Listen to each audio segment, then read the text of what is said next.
back, listeners, to the BizBlend podcast, the show where strategy meets soul and leadership gets personal. I'm your host, Sana, and today we are diving into the power of narratives. Not just the stories we tell others, but the ones we tell ourselves about our careers, our leadership, and our place in this evolving world of work. And listeners, my guest today is someone who has truly lived across the arcs of influence, from negotiating with Nobel laureates to transforming corporate cultures at Fortune 100 giants like Oracle and Dell. Stephen Sopko has done it all, listeners. Now he's helping professionals design career stories that resonate far beyond a traditional resume. As a co founder of Palisade Compliance and a strategic mind at the Hyperframe Research, Steve brings deep insight into leadership, negotiation, and what it really takes to thrive in this post COVID, AI disrupted landscape. So, whether you are looking to land your next big role or lead with impact, you are in for a powerful 20 minutes here. So, with that, Stephen, welcome to the show, and it is such an honor to have you with us. Donna, thank you. It's fantastic to be here. Lovely. I mean, what a journey, what a career, Stephen. So you you have helped countless professionals, build their narrative arcs that position their true value. So before we talk about how to do it or what exactly it is, let's look at some of the common mistakes around this. So what kind of the same you see people make when they try to tell their story, and how do you help them shift it? That's a terrific question. So I think the biggest mistake that I see people making is they have one story and they tell it over and over and over again. And a lot of Mhm. times it's because we're nervous or people have been to a storytelling class. They go to all the work to make a single story, and it's an epic story. It's the equivalent of a Pixar movie or some sort of fairy tale. And when they get interrupted, they don't know how to recover. And so a big part of what I do with my clients is you have to tune the stories you want to tell to your goals, to the audience that you have, and that the environment that you're in. Are you on a long golf afternoon with an executive, or are you in an elevator with that VP you've been trying to meet for months? And really tell the stories differently depending on all of those factors. Hmm, that makes sense. And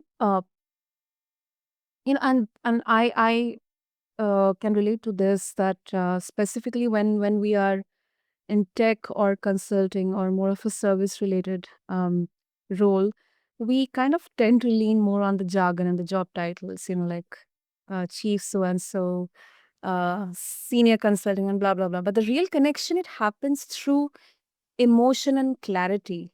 So, how exactly do we find that, Stephen? Mm. I think you're right. We do get hung up on the lexicon that we have in our profession. The thing that really came home to me was when I exited my startup and I went into the space industry. I went from tech into space, and I was running into these people who are doing amazing, amazing things. Really, they're designing pieces of a lunar probe or space station, and they're talking about it as if they are third year accountants at a horrible firm with a terrible boss. They're not really seeing the excitement in what they're doing. And I thought it was just something about space. But then when I got back into tech as an analyst, I began to realize we are all terrible at seeing the exciting things that we're doing or seeing the value that we're creating and communicating that. And to your point, I think on an emotional level, we need to start by listening to the person that we're talking to. So often in networking events, we think that we are there to say a certain number of words, meet a certain number of people, check a certain number of boxes. But I find, and I've done hundreds and hundreds of networking events, that when I changed my perspective to start listening and asking good questions, that's when things really began to open up for me. Hmm. Wow. Interesting, Stephen. Interesting. And let's talk about your journey. I mean, I barely scratched the surface in the intro, but you have worked in some really intense environments. I mean, at Dell, Oracle, global sales teams, post Soviet, Eastern Europe. So, how has your definition of leadership evolved through such varied settings? Or rather, let's just frame it. I mean, if you can share a glimpse of that journey, if I mean, yeah, that would be really great. Well, absolutely. And I think something that really came home to me a few years ago was so much of my career. I started out in the military, and then I went into the oil and gas industry, and then into tech, and then into startups. Wow. The consistent theme in leadership through a lot of those experiences was fear, and really having the people who work for you be afraid or be anxious or be concerned. And when I started working, particularly with India, with companies like Dell and Integrion and United Lex, I started working with teams, and I really began to realize fear was just a toxic part of the environment. Everybody's afraid they're going to lose their job. Big companies think we're lucky to have our jobs. And so when I left Oracle, I started with a good friend of mine, a company called Palisade Compliance. And everybody we hired there was a unique expert that nobody else in the world had the knowledge they have. Each person who works for that company has this unique information inside their heads about how Oracle's complex technology and software licensing works together. So fear just couldn't work with them. I couldn't afford to lose a single one of them. And so my toolbox that had fear in it didn't work anymore. And so I think that was about, I think, 2016, 2017. I began to realize that I needed to find other tools like empathy and vision and just all of these different things that I kind of look at fear as a leader a lot like sugar in your diet. You can get a certain amount of buzz out of it, but it's terrible for you in the long run. And I think that was the biggest, I think, evolution for me from the start of my career to where I've come today has been realizing that I needed to just work a little harder as being a leader, and that relying on fear is just kind of like a crutch. Mm. So is it like more of a selective hiring that you do? That no one else can replace your team members, or is it more like each and every member has a unique set of capabilities and skills to contribute to the success of the company, the longevity and the sustainable abilities of the company? It's a good perspective. I think Richard Branson says, you take care of your people, the people will take care of your customers. The situation I had at Palisade was somewhat unique because when Craig and I left Oracle, we started Mhm. hiring people out of Oracle who had that inside their head real capability.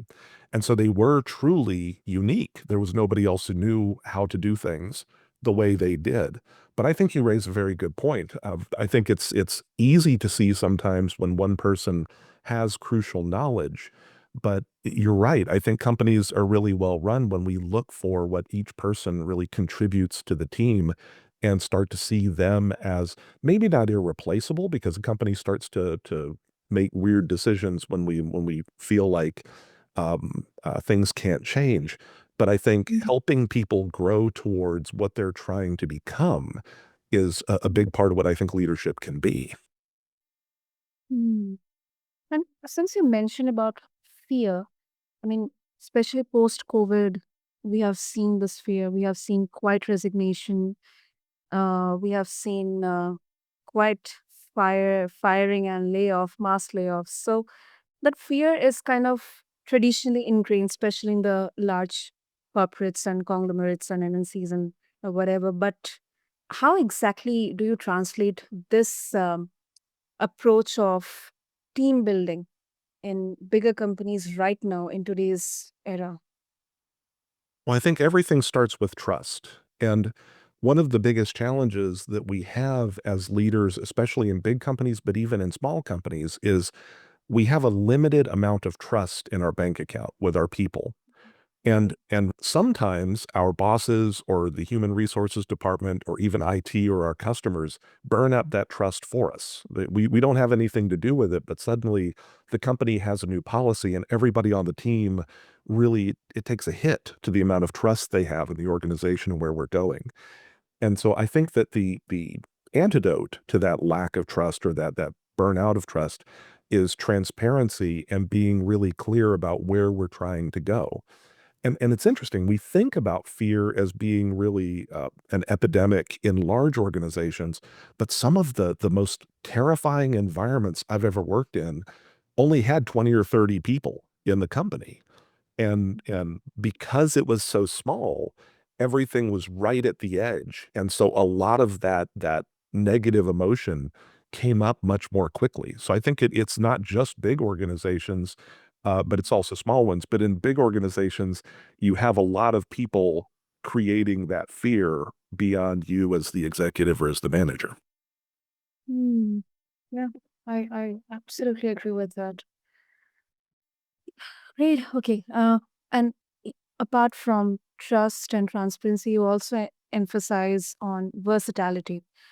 And you know, there have been so many research papers, and by Harvard Business as well, where uh, people values and processes, if they are in line, then the company or the organization, or even if it's a small company, they are ready for disruption, because we have seen so many uh, you know cases where companies, brands, they kind of failed to embrace the disruption in their respective industries.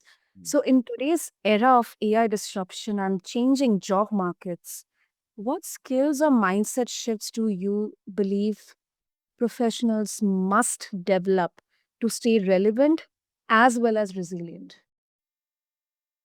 See, it's interesting. When earlier in my career, I began to realize that being a negotiator was the job I had, this is years ago, was going to change fundamentally. The age of single professionals doing negotiations was disappearing with work going to various parts of the world, but also parts being automated, that sort of thing. And the thing I began to realize was I had a choice. I could be one of the people who sat still and tried to ignore the change coming or fight the change coming, or I could flip and become part of what was driving the change. So in my particular situation, I went from a big Fortune 100 tech company to an outsourcing company, and really became an expert at taking apart the job I used to do and figuring out what parts could be done from 12 time zones away, what parts of the job could be done by automation at the time. This is pre-AI.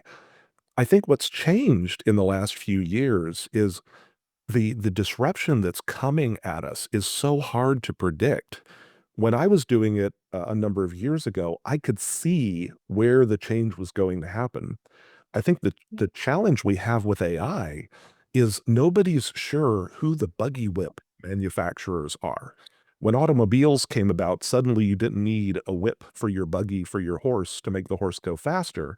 So it was very obvious that a car was going to do away with buggies, and therefore my job making a buggy whip was going to go away. The challenge with AI is we don't know if AI is going to take manufacturing jobs. Is it going to take legal jobs, finance jobs, sales jobs? We have no idea the impact that's actually going to hit us. So the thing that I'm telling my clients right now is become a user of AI, become a very skilled practitioner at doing your job and playing with the tools that we have, because they're getting better month by month, year by year at an incredible pace. And so the thing that I think people should be considering now, and that I tell my clients now, is being somebody who refuses to engage with AI because it's clunky is very similar to somebody who refused to use a spreadsheet 20 years ago because it was easier to tote up the numbers by hand. And so I think that's kind of where we are right now. So everybody at any stage in their career can be looking at this and thinking, what will this tool let me do better, instead of fearing it? Absolutely. Absolutely. Wow. And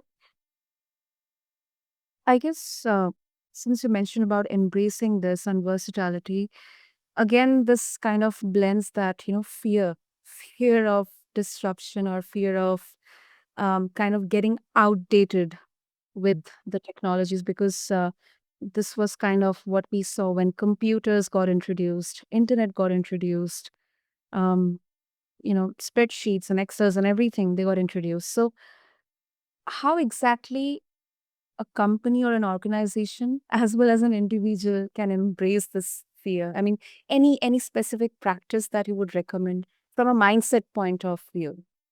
Sure, sure. I think being one of the biggest times in my life that I've been afraid is when I only had one thing.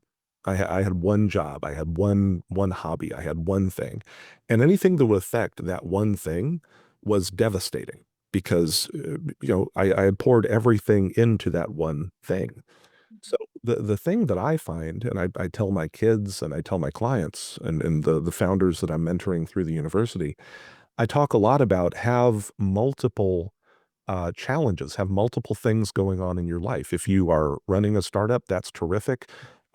Join a nonprofit, do mentoring, do something in addition that is in a different direction because it keeps your mind flexible. There's an old expression that when you are close to the horizon, things look very, very big. But then when you Yeah. go up 10, 20, 30,000 feet, you begin to get a different perspective and you see things for what they really are. So I think that if there's one thing for people's mindsets that I would really recommend is be multi passionate, have different things that you're excited about so that a setback in any one of them doesn't destroy your whole life. That is such a useful advice. Such useful advice, Stephen. I think personally, I'm definitely gonna take away this as one of my most important takeaway from this conversation. I encourage all of our listeners to uh, mindfully note this down, and also a bit of a different perspective. So when we talk about personal branding or creating a narrative, there's a school of thought that says constantly adapting can dilute your personal brand, and in many of the interviews which uh, I had given for jobs, because I have kind of a dynamic experience, maybe in specific industry like ed tech and then e-commerce. So I kind of used to get feedback that you don't have deep expertise in a specific industry. So, do you think, I mean, how do you balance versatility with a strong, consistent professional identity in here? Mm, that is a terrific question. I think that the biggest thing that I tell my clients is to focus on the value you create because you're absolutely right. If somebody's looking for 15 years of experience as a Mhm. programmer in a very specific language, that's not the position for me. That's not the position for you. That's there's an old expression, specialization is for ants.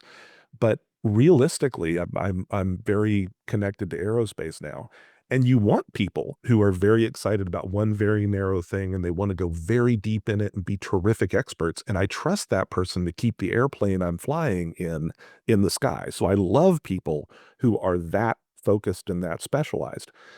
There is an alternative, though, to that degree of specialization. If that makes you happy, don't be ashamed of it. You should definitely be doing that because the world relies on people with that expertise. I think when somebody has had, the variety of roles that you've had, that I've had, one of the things we have to pitch, one of the things we have to sell about ourselves is the ability to adapt quickly to change. Because when somebody is very firm and very focused on the only thing they want to do, that's terrific until a shock happens to that. And then like a tree that is very firm, a windstorm comes along and it snaps the tree, whereas a palm tree bends with that wind and can be resilient in the face of change. So I think that in an interview situation, when somebody really wants to push back on you about having had a number of different roles, one of the things it depends on how brave you are. I mean, 'cause, I've actually asked in a job interview, "Okay, I definitely understand that. Are you sure that's the only thing you're gonna need for the next 2 or 3 years?" Mm. Because I will promise you that somebody who's on the team who has the history, the background of being able to adapt quickly in the face of change, that Mhm. creates a substantial amount of value in and of itself. Yes, absolutely. Absolutely. Ah, okay, great, great, Stephen. So before we wrap up, um, As you mentor entrepreneurs, you are decoding deep tech trends, you're also guiding career pivots. So, if someone who is listening to our conversation today, right now, is feeling stuck or unseen in their current role, where should exactly they start? Oh, fantastic. Thank you. So, a way to get a hold of me is through my website, mystage2.com. But the other thing I will tell you is, and this is one of those places that you can use AI.